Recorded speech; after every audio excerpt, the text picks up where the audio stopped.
L'événement de ce mardi 15 janvier, c'est le retour, après 4 ans d'absence, de la police de proximité en banlieue. Papier, s'il vous plaît. Pardon? Je signale la présence de 2 individus suspects en bas de la cité des Bois Fleuris. Non, on est les nouveaux policiers, là, on est de retour. Bon, voyons. Et moi, je suis Snoop Doggy Dogg. Oui, au début, ça va surprendre, mais après 2 ou 3 séjours au commissariat, les jeunes vont se réhabituer. Nous sommes en 2008, vous regardez trop à la télévision, bonsoir. Aujourd'hui, c'est Patrick de Carolis et Patrick Sébastien qui nous accompagneront tout au long de ce journal avec le président de France Télévisions et l'animateur vedette de France 2. Nous reviendrons sur la disparition de la publicité sur le service public.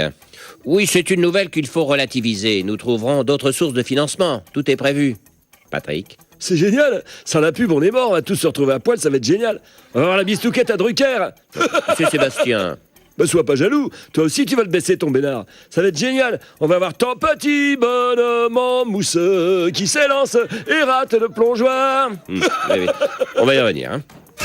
On commence par les vœux à la presse. Après Nicolas Sarkozy, la semaine dernière, c'était François Fillon, le Premier ministre, qui présentait les siens ce matin.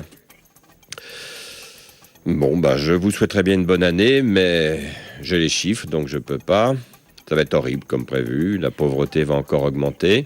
La misère aussi. Monsieur Fillon, le principe, c'est de souhaiter une bonne année. D'accord, ça va, je vais essayer. Françaises, Français, je vous souhaite une bonne année 1975. Vous voulez dire 2008? Non, 1975, c'est la dernière vraie bonne année qu'on ait eue. Après, ça s'est dégradé. Politique française, toujours avec cette information assez incroyable. Nicolas Sarkozy envisage de déménager le palais de l'Élysée à l'école militaire. Monsieur le Président, c'est quoi la raison de ce déménagement? L'armoire à Rolex, elle déborde. Je suis obligé d'en mettre jusque dans le frigo tellement j'en ai. Vous savez que j'en ai plus de 1000 des Rolex maintenant. Je vous dis pas le prix de la collecte, c'est indécent. Oui, merci. Il y en a pour plus d'1 million d'euros. Et je les ai toutes payées cash. Oui, c'est pour ça que vous envisagez de quitter l'Élysée pour l'école militaire. Il y a le dressing de Carla aussi. 7000 robes, elle a. Vous saviez qu'elle était mannequin avant. Je vous dis pas le prix de la garde-robe, c'est indécent. Oui, s'il vous plaît. 2 millions d'euros, hein. C'est que de la haute couture. Alors, soit on agrandit l'Élysée, soit on déménage à l'école militaire. 1200 mètres carrés, on aurait avec Carla. Pour 2, c'est grand, non? Oui, mais il faut loger tous mes journalistes aussi. Rien que pour TF1, j'ai besoin de 800 mètres carrés. Sans compter France Télévisions. Ah non, France Télévisions, ils gênent pas, ils sont à la cave. Avec M. Geoffrin de Libération. Ratification du traité européen de Lisbonne. Maintenant, le Parti socialiste est finalement mis d'accord pour s'abstenir lors de la révision de la Constitution. Attention, une annonce de recherche d'emploi s'est glissée parmi les interventions. J'ai décidé de m'abstenir. Lolo s'abstiendra lors de ce vote.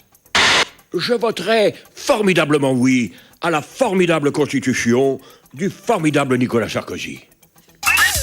Voilà, sans transition, cinéma, Le Scaphandre et le Papillon, film franco-américain, a été récompensé par 2 Golden Globes, dont celui du meilleur film. Un triomphe pour ce film émouvant, souvenez-vous. Il se réveille. Bonjour. Je sais à quel point tout ça est difficile pour vous, mais vous souffrez du locked-in syndrome. Vous êtes vivant, mais totalement paralysé et incapable de parler. Sélection officielle au Festival de Cannes. Je sais que vous pouvez cligner des yeux, alors pour dire oui, clignez une fois. Pour dire non, clignez 2 fois. Le Scaphandre et le Papillon. L'histoire d'un homme, victime d'une attaque cérébrale, qui a réussi à communiquer en clignant des yeux. B, ok. I, c'est ça? I? Je comprends pas. Une bière, je veux une bière. Une 16, une croix, ce que vous avez sous la main. Mais il parle! Bah oui. Mais vous bougez, vous n'êtes pas paralysé? Ah non, pas du tout, non. C'est juste que j'ai la flemme de me lever. Et puis, on est bien allongé. Le Scaphandre et le Papillon. Et une bière. C'est que ça donne soif de cligner des yeux, hein, faut pas croire, hein. Voilà, je suis donc avec Patrick de Carolis, président de France Télévisions, et son animateur vedette, Patrick Sébastien. Messieurs, la publicité devrait disparaître du service public. Ce sera un gros manque à gagner, non? Non, c'est une bonne nouvelle. Nous ne serons plus soumis à la pression de l'audience. Qu'est-ce qu'il est coincé, le patron, dis donc. Patrick, pète un coup, c'est que de la télé. Oh, le con, on dirait Paul Prébois dans Mon curé chez les nudistes, c'est génial. Hein. Oui. La suppression de la publicité, est-ce que ça n'est pas la mort de France Télévisions? Pas du tout. Cela va nous permettre de nous démarquer des chaînes commerciales en nous recentrant sur la culture. Ah bon, je suis viré? Non, monsieur Sébastien, vous avez une très bonne émission populaire et de qualité. Ah, c'est génial. Hein. Ouais, c'est vrai que l'émission de Patrick est originale. Et culturel aussi. L'autre jour, au plus grand cabaret, j'avais un type génial. Il jonglait avec des CD-ROM du Louvre. Le musée, hein, pas la brasserie. C'était génial. Hein. Oui. Après, il y a un mec, il faisait tourner les pages du petit Robert en pétant. Oh, c'était génial aussi. Hein. Oui, j'imagine. Mais monsieur de Carolis, en perdant les revenus de la publicité, vous risquez de perdre vos animateurs vedettes, non? Aucun danger, nos animateurs nous seront fidèles. Ils sont avant tout avec nous par amour pour le service public. Oh le con, mais tu rigoles ou quoi? Ils vont tous se barrer de la rue en tête. Ça va être génial, je vais être tout seul à l'antenne. On va pouvoir faire la fiesta, et on sera les rois de la terre. Vous resteriez, vous, Patrick? Ah, moi, je suis obligé de rester. Si les autres chaînes, ils veulent pas de moi, c'est génial. Hein. Vous croyez? Bah, t'en connais beaucoup des chaînes qui veulent diffuser un mec qui fait du vélo à une roue et qui sort une trompette de son slip en passant à travers un cercle de feu. Oui, dit comme ça, non. Pour moi, l'émission de monsieur Sébastien est la preuve qu'on peut faire une télé de qualité sans avoir des budgets pharaoniques. Donc vous admettez que vous allez avoir moins d'argent. Il y a peut-être même des chaînes qui vont disparaître. Est-ce que France 3 est en danger, par exemple? Non, France 3 restera la même chaîne avec Plus belle la vie, Louis la Brocante et Derrick. Ah ouais, France 3, c'est génial, ils ont rien à changer. Hein. Ils vivent sans pub depuis 1983, ces cons-là. C'est génial, ils ont anticipé, les mecs. Enfin, au moins, une chose est sûre, ils vont pas toucher à France 3. C'est ma grand-mère qui va être contente. Allez, la suite.